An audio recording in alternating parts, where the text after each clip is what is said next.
Greetings, everyone, and hi Fadia. Thank you for making time to do this interview today. So, for those of you who don't know Fadia Gamieldien is a senior clinical educator in the Division of Occupational Therapy at the University of Cape Town, and she's also an AMARI PhD candidate at the Alan Flisher Centre for Public Mental Health at UCT.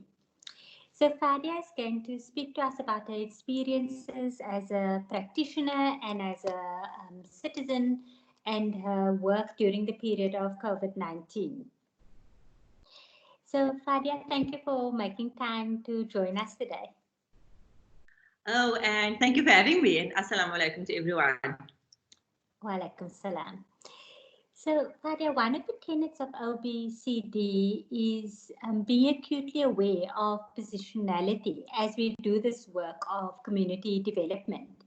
And as we think about human occupation, the idea of negotiating multiple identities of ourselves within a specific time and place, and also with the people we're working with, is really important in the process of understanding occupations and engaging in processes of community development.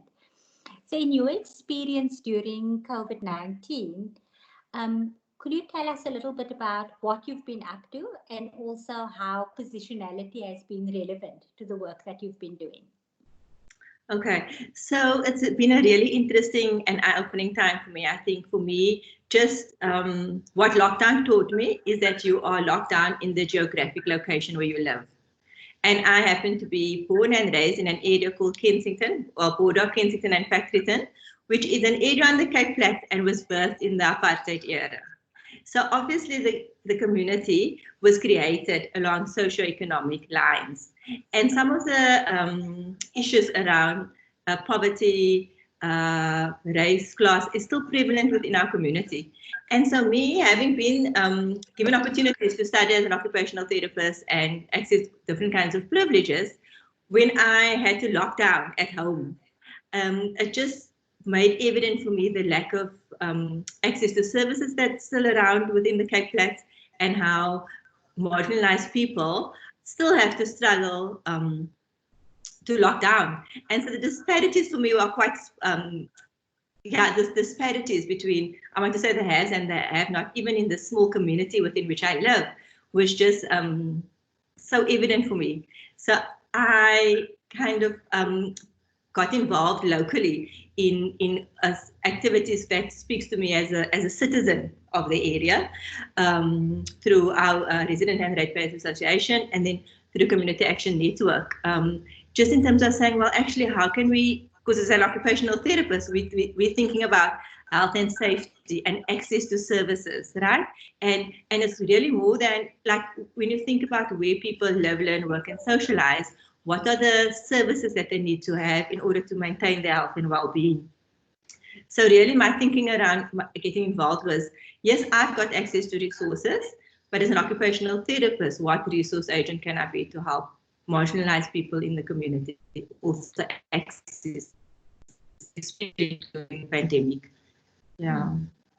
And I think just that when you think about positionality, also you're thinking about the multiple identities that you have, right? So lockdown for everyone was also around, you're locked in with your family, who you don't necessarily spend so much time with. So we've got space here, but it also highlighted gender-based violence. So what's happening to people who can't lock down, who are locked down with family, who they don't spend time with, but are unsafe within that location where they are living. Homeschooling and online learning, it was also something that we could give our children access to, but there are so many people who are unable to do that. Like my next door neighbor even can't do that. So just in terms of being aware of the disparities in community and the implications for different people. So I think for me, it's always a toggle between like, what position of power am I in and how can I use it, or how can it help me understand what I need to do to keep myself safe, but also help others keep themselves safe as well. And just, I think, yeah, I mean, I think there's lots to say, because I think just even everything about the pandemic has forced us to think differently about, even in our religion, how we worship differently, how we socialize differently, how we school differently. And the mental health implications of all of these changes is also something that I'm thinking about, because for me, it's always about community mental health, right? So that we need to also foreground the community's needs and what do the individuals in the community and what does the community as a whole need in this time. Yeah. I think that's it. Okay. So just from what you've been saying, I mean, this idea of being able to foreground the community and also to focus on who's marginalized within your community, what's really powerful and resonates with, I think, some of the theories that we're drawing on in occupation-based community development is this idea of thinking from where you are, so like you say, we're in this local community and you looked around, you're looking at your neighbors and you're thinking about what are the privileges that you might have or what is the power that you hold and how you could use that to actually engage with some of the concerns that are being raised in the community. So could you maybe say a little bit more about what were some of the concerns that came up and for people living in Kensington and Factoryton? So I think one of the, as a health practitioner, one of the first things that was really a concern was when people are struggling with health conditions, like pre-COVID conditions, how do they access support? And one of the things that, so in the work that I did as part of the community action network was really looking at how do we support people to access support from Department of Social Development. How do we think about... Can I just interrupt you? Okay. When you say support from social development, what do you mean? So at the beginning of the COVID pandemic, social development put out a call and said people should register for the humanitarian disaster relief so that those families in need could access some kind of support. So knowing how the community works and operates, a group of us who came together also realized that people don't have data, they don't have the internet, they don't have a telephone line to make the calls that is needed to register with social development. So I think one of the beautiful things I think that I've learned about OT is really about being a resource agent. We never say that we know how to do everything, but we do have the skill to find the people who can help us do it.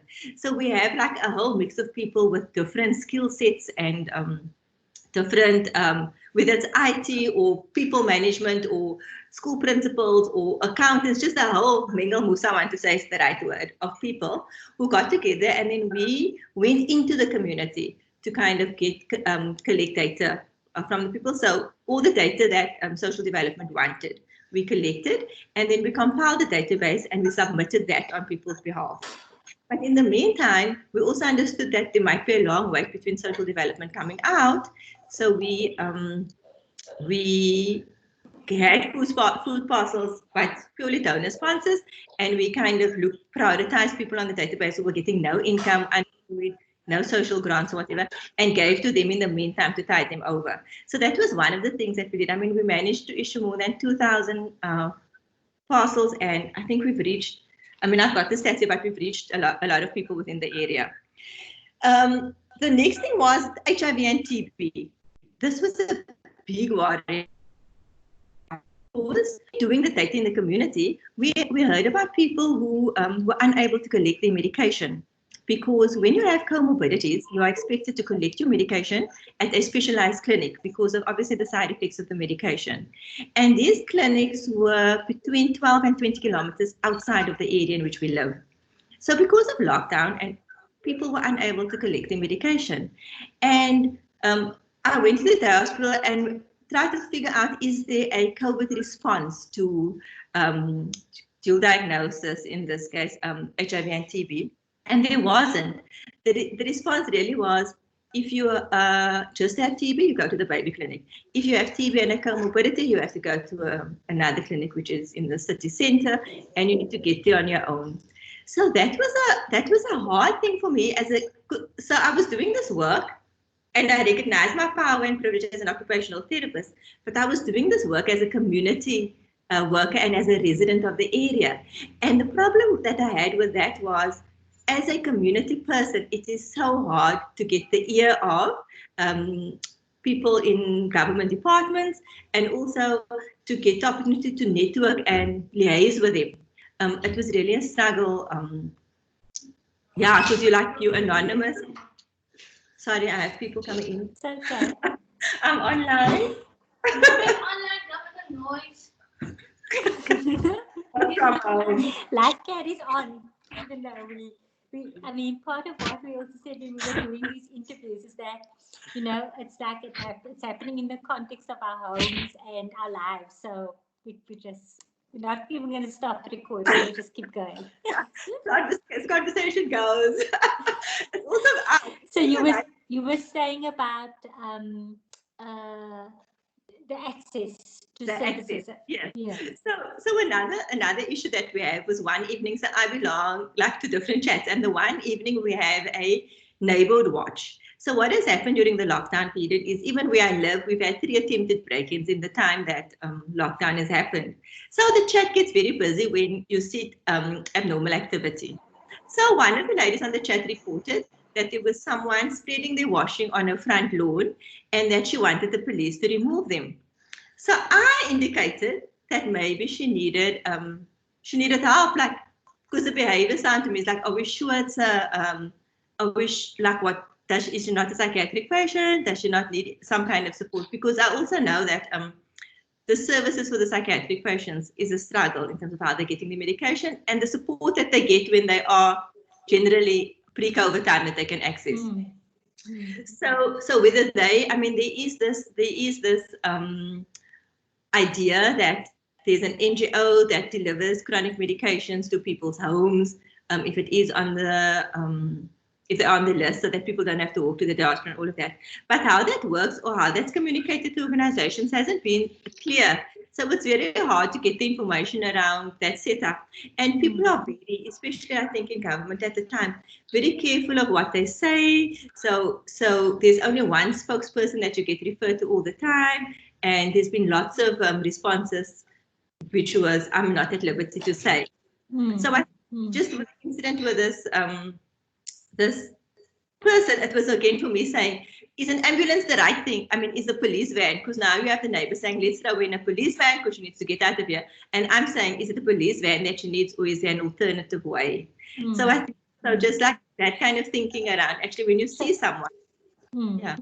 So Fadia, what I hear you speaking about is really the way we use our knowledge as OTs to understand situations, to read it differently, perhaps, and to use that knowledge as a privilege to influence the kinds of actions that communities might take.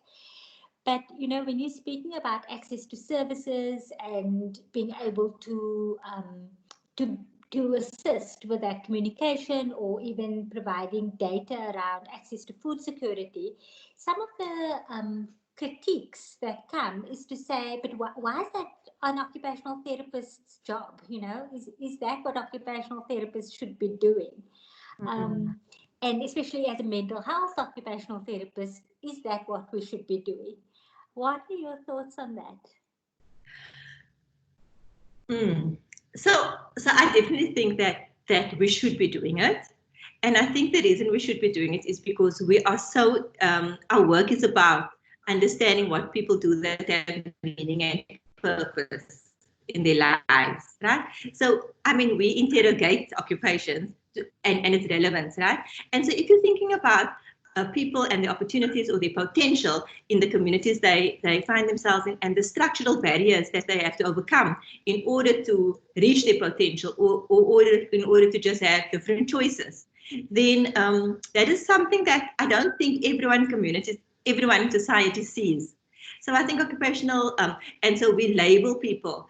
We label the HIV/AIDS and TB person as non-compliant.